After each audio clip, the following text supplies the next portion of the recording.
This is the take.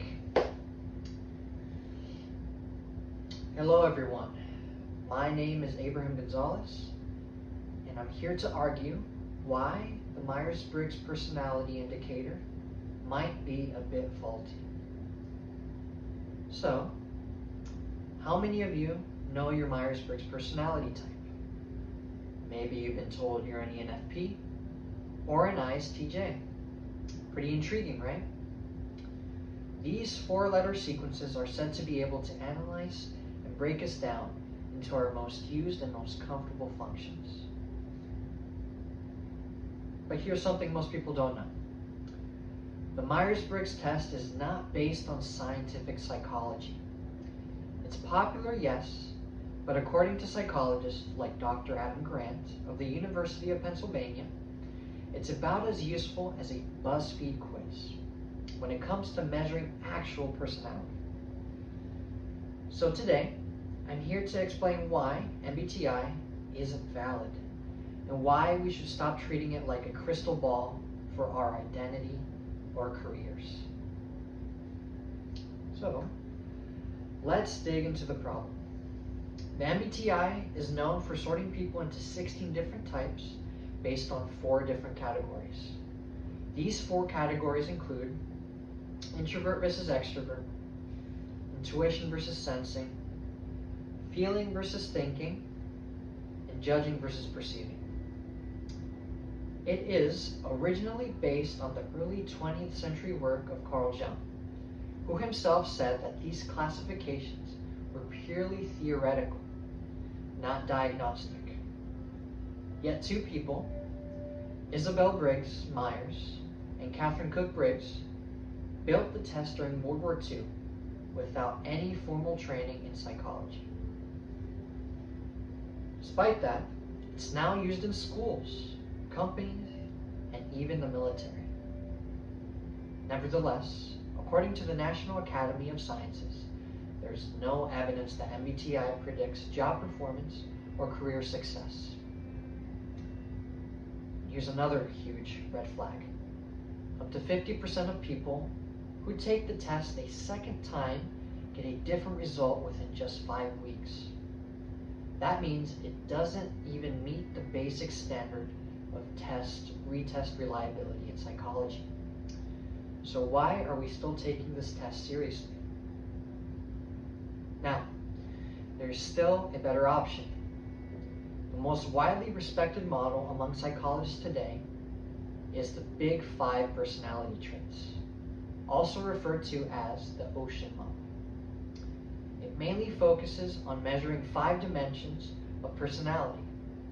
This includes openness to experiences, conscientiousness, extroversion, agreeableness, and neuroticism. Now, unlike MBTI, the Big 5 is empirically supported, reliable over time, and cross-culturally valid. It treats traits as spectrums, not as rigid types, and it adjusts for complexity and real human behavior. Dr. David Funder, a current personality researcher, acknowledges that the Big 5 has more scientific support than any other model of personality in existence. So rather than getting boxed in by a faulty model, the Big 5 allows us to understand who we are in a more flexible and nuanced fashion. So, let's imagine 2 futures.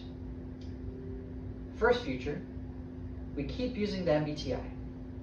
A student takes the test and gets labeled as an ISFJ. So, she's told that she should be a nurse. Never mind that she loves architecture. An employer screens out applicants whose types don't match company culture. And people start seeing the MBTI results as a fixed identity, rather than something that you can grow beyond. Now, imagine a much better future. In this world, schools and workplaces use the Big 5, which can be tracked, updated, and adjusted.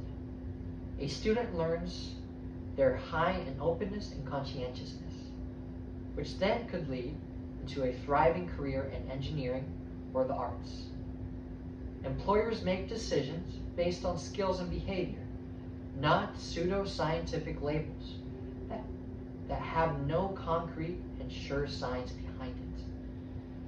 And instead of being told what they are, people can use said data to reflect, grow, and choose their own path. That's what a science-based future looks like. So, here's what we can do and be aware of. Number 1, be skeptical of MBTI results. Take it for fun if you want, but don't let it define your identity. Number 2, speak up when it's used in a serious settings. Politely ask, is there evidence that this test actually works? Most people don't realize there isn't. Number 3, choose better tools. If you're ever asked to take personality tests for school or work, look for one based on the Big Five or other evidence-based frameworks. We all want to understand ourselves, but we ultimately owe it to ourselves to do it with honest truth, not just trend. As Dr. Grant puts it, if you want to learn about your personality, don't ask a test that was built in the 1940s on untested theories. Ask modern psychology instead. Thank you for your time.